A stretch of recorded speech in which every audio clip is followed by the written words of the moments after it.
Bonjour à tous, on se retrouve aujourd'hui sur la 6e vidéo donc, du coffre d'or, et aujourd'hui on va s'atteler un petit peu aux détails de notre coffre, donc du coup modéliser un petit peu donc, les ornements, modéliser aussi donc, les parties donc, qui maintiennent le coffre ensemble, hein, donc les parties gauche et droite, et maintenir aussi, donc, modéliser le loquet pour faire tout ça. Donc du coup, je ne sais pas si cette séance-là sera en un seul bloc, hein, elle risque d'être un peu longue, je vais peut-être la diviser en deux, mais en tout cas voilà, on va essayer d'avancer au max. Là, je pense que maintenant, vous avez déjà un petit peu donc, les techniques nécessaires pour faire ça. Si vous avez du mal, si vous avez un petit peu de difficulté en fait à acquérir certains outils, certains raccourcis, n'hésitez pas encore une fois à rejoindre le Discord pour me poser vos questions et du coup voilà me dire ce qui pêche en fait, hein, tout simplement. Hein. Moi je suis là pour ça quoi.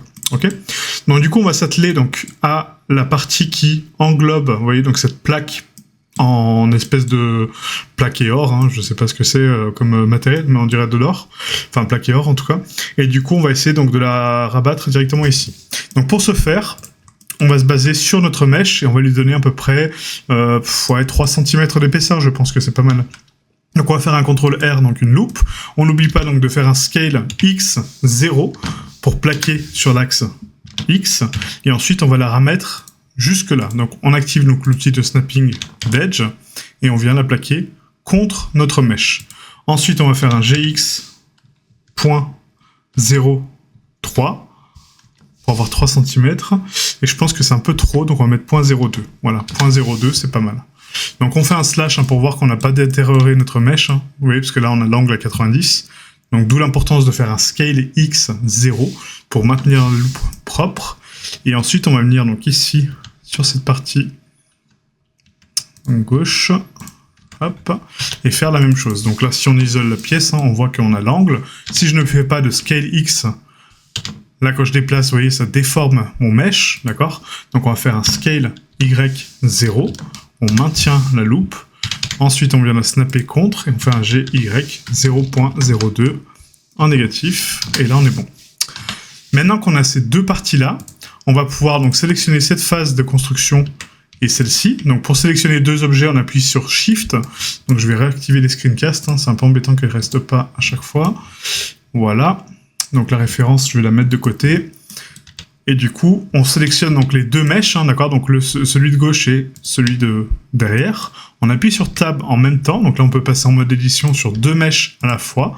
Et là, on fait un Shift D, P, séparé par sélection. Sauf que maintenant, j'ai deux parties, d'accord? C'est pas parce que je les ai séparées ensemble qu'elles sont join. Donc on va faire un H, on va sélectionner donc ces deux bordures, CTRL J, donc on join. Et là, si on regarde donc au niveau de la référence, on voit que la plaque s'arrête un tout petit peu avant l'ouverture donc du coffre, hein, d'accord? Elle ne s'arrête pas en bout. Si on regarde de face, là pareil, hein, vous voyez, ça s'arrête un petit peu avant. Donc du coup, on va décaler notre hauteur de mèche sur l'axe Z, donc on va faire un slash, hop, voilà, on sélectionne donc la partie qu'on veut baisser, on rappuie sur slash pour afficher le tout, Alt H, pas Alt H du coup, Alt H en mode objet, voilà, pour réafficher notre mèche, et là, on va descendre, donc déjà contre la paroi, hein, et après on va rebaisser encore un petit peu, on va mettre 0.01, je pense que c'est pas mal, 1 cm, ouais, ça me paraît pas mal, ouais, nickel. Maintenant, je veux exactement le même mesh, donc, sur toute la structure de mon coffre, d'accord, donc sur les 4 coins, donc je sélectionne mes 4 planches pour avoir donc le centre parfait de mes 4 planches, je mets l'origine vers mon curseur 3D, donc le curseur qui m'a défini l'origine de mon centre de coffre, et ensuite je fais un miroir sur l'axe X, et rappelez-vous comme les pieds sur l'axe Y. Sauf que là, je n'ai pas d'épaisseur, d'accord? C'est juste un plan collé, et on voit qu'on a des espèces de stries, d'accord, sur le mesh. Donc là, ça, qu'est-ce que ça veut dire?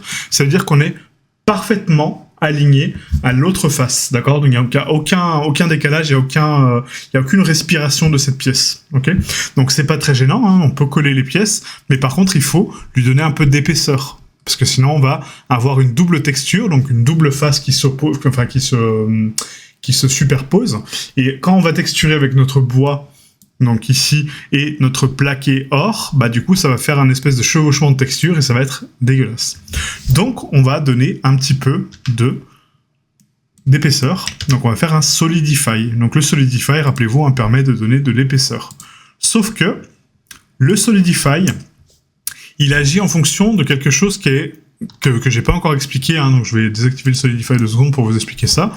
C'est que un mesh, donc un objet, d'accord. Donc un mesh, c'est le nom qu'on donne à un objet en 3D, hein, donc ça s'appelle un mesh.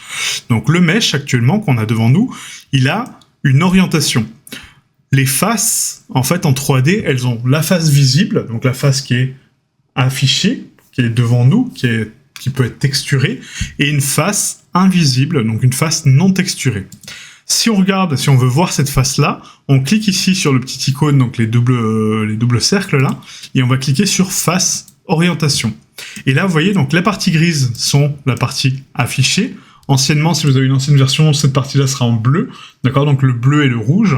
Le bleu, c'est le positif, et le rouge, c'est le négatif. Voilà, il faut voir ça comme ça. Et ça, comment c'est défini? C'est défini par rapport au normal. Donc si je passe en mode édition, et que je vous affiche donc les normales de face, donc là, vous voyez que là, mes normales, elles partent uniquement dans le sens positif, d'accord? Je n'ai pas de normales sur le sens négatif. Donc les normales, c'est très important, puisque ça va définir la direction de mes modifieurs, d'accord? Donc de mes modifiers, ici, hein, ça va définir leur orientation. On voit que là, mon solidifier se propage sur l'axe contraire à donc la face positive, hein, du coup, donc il va à l'inverse. Pourquoi? Parce qu'il est en positif. Si par contre je le mets en négatif, donc je pars à l'inverse de mes faces négatives, là, j'ai mon mesh propre. Sauf que il n'est pas soudé, d'accord? Si on regarde là mes faces, actuellement, elles sont divisées. Pourquoi? Parce que rappelez-vous, avant de mettre des modifieurs, avant de faire quoi que ce soit, il faut faire nos étapes de nettoyage. Donc Q, Degenerate Dissolve, 0, ok. Merge by distance, ah, j'en ai 2, ok. Je recommence l'étape 1, Degenerate Dissolve, Merge by distance, 0, Delete Loose, 0. Super. Et là, vous voyez que mon angle est parfaitement propre. Par contre, en termes d'épaisseur, donc on n'est clairement pas dessus, hein, donc là on va mettre à peine 1 mm, et encore c'est vraiment trop. Donc on va mettre 0.0005, voilà, pour avoir vraiment quelque chose de très fin. Ouais, c'est limite trop fin. On va mettre 0.01. Peut-être un peu plus, 0.001. Là ça fait 100. Ouais, c'est pas assez, on est encore vachement chevauché. 0.002. Ah oui, mais je suis en négatif là, excusez-moi.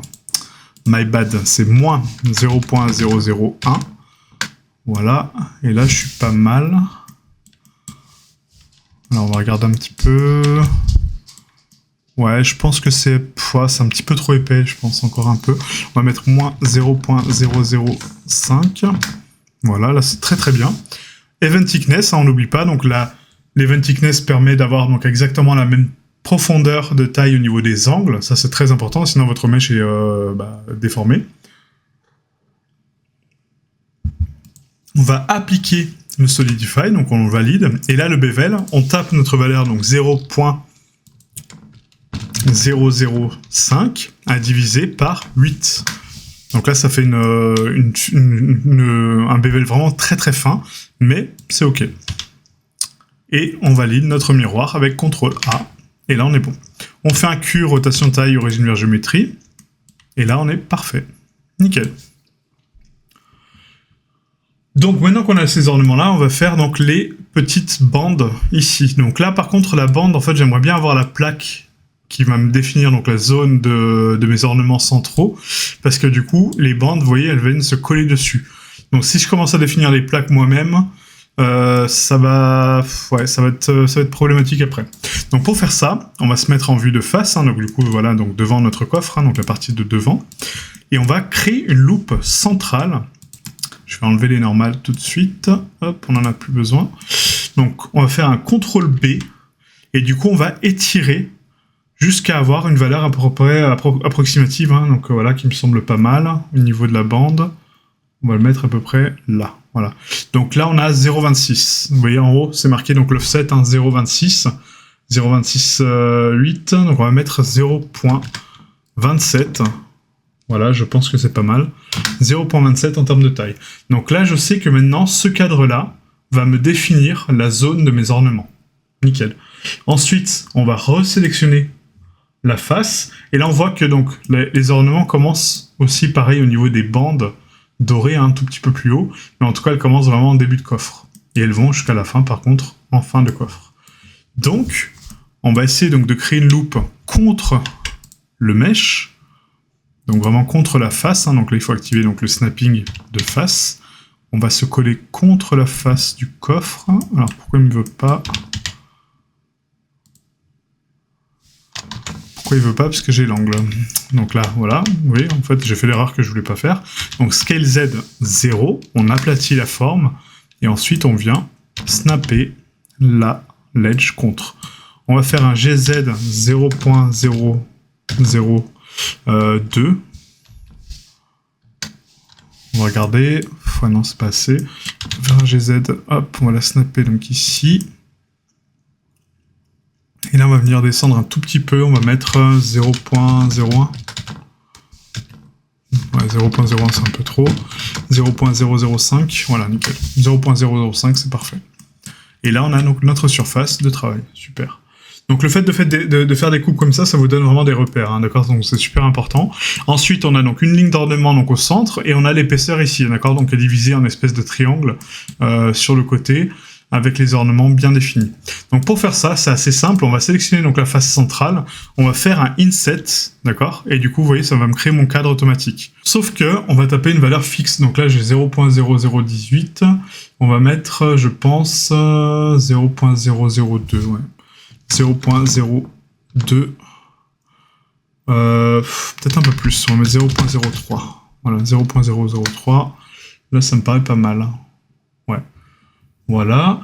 Ensuite, on va créer donc la bande centrale, pareil, donc qui est à la même taille, hein, du coup, donc CTRL R, on crée donc une loupe au centre, Scale X 0, on l'aplatit, hein.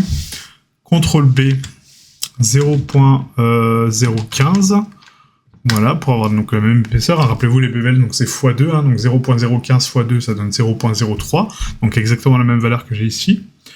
Et ensuite, on a donc la bande centrale, donc ici, hein, voilà, donc la petite bande qui l'a fait à peu près 1 cm. Donc on va faire CTRL R, encore une fois, Scale Z 0, voilà, et on va faire un CTRL B 0.005, et là j'ai ma bande centrale.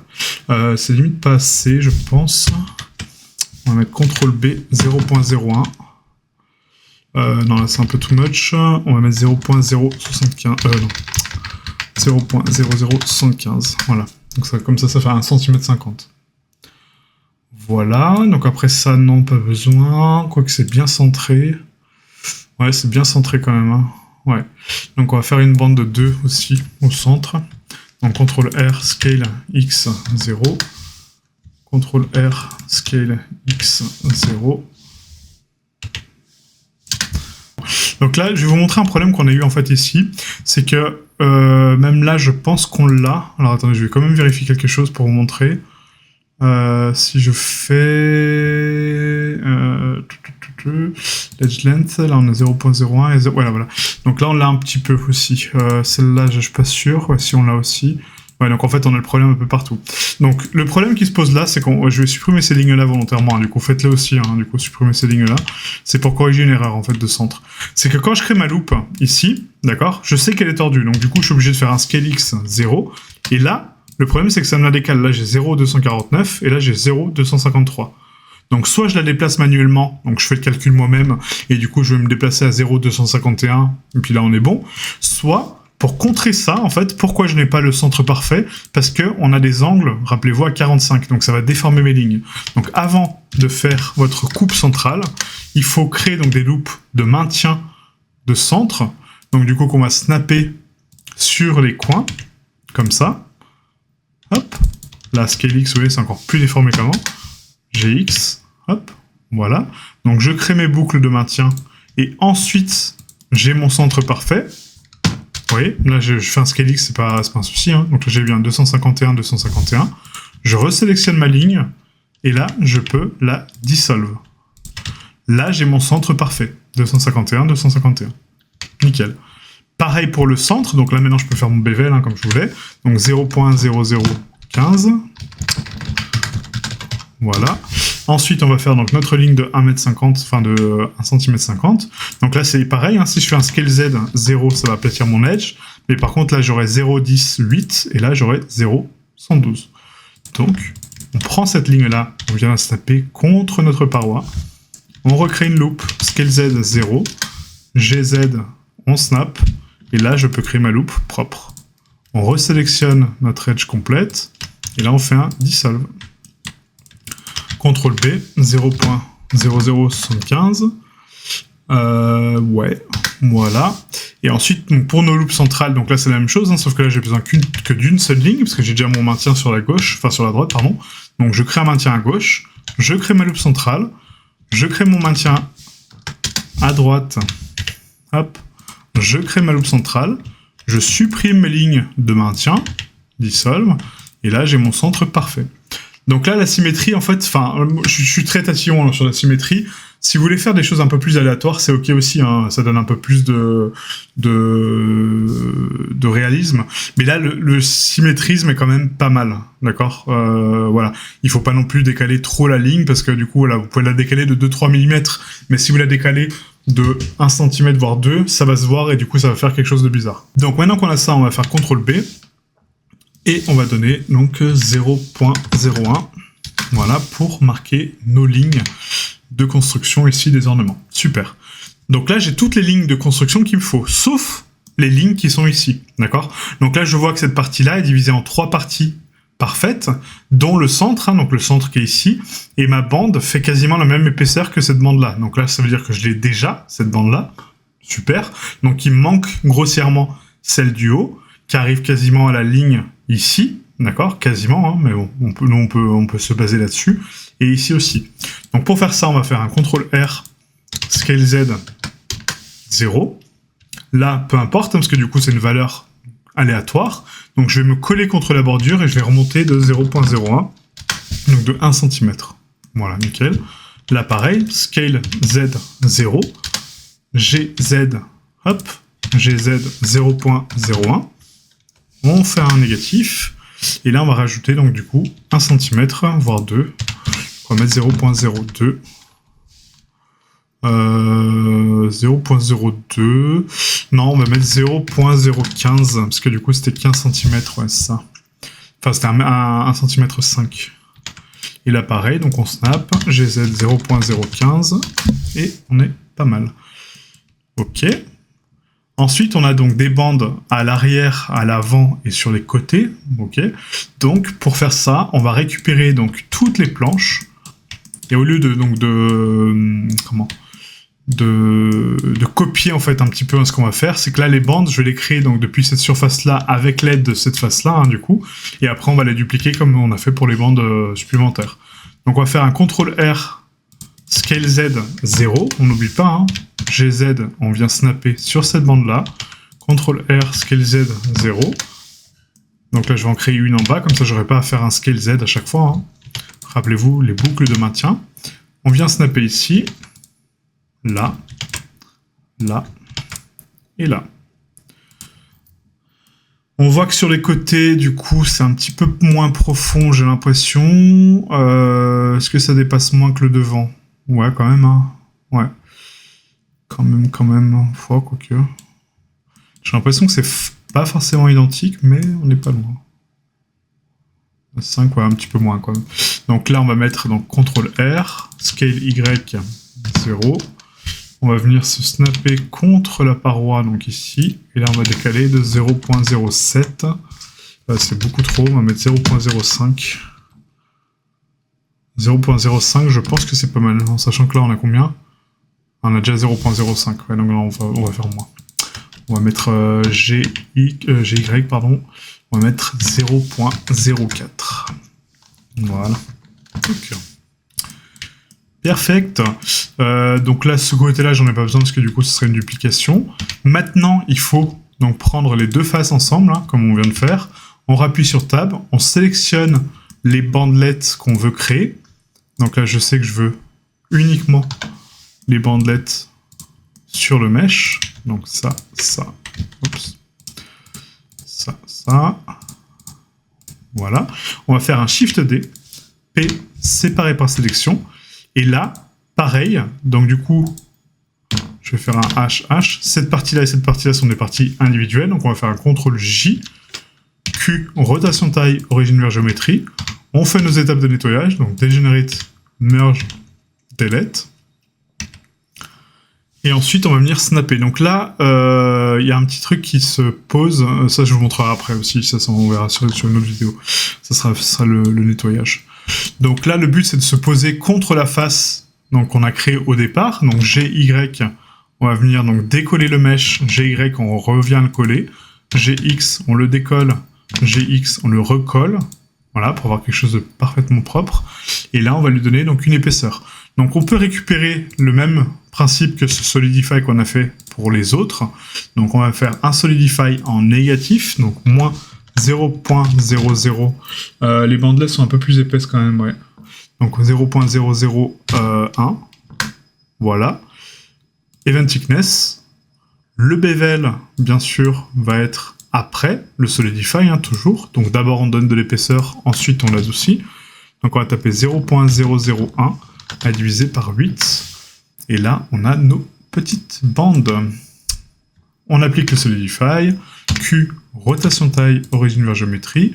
Origine vers curseur 3D pour récupérer le centre de mon coffre. Miroir. On applique le miroir. On applique le miroir sur X et Y, pardon. On applique le miroir. Et là, on est bon. Nickel.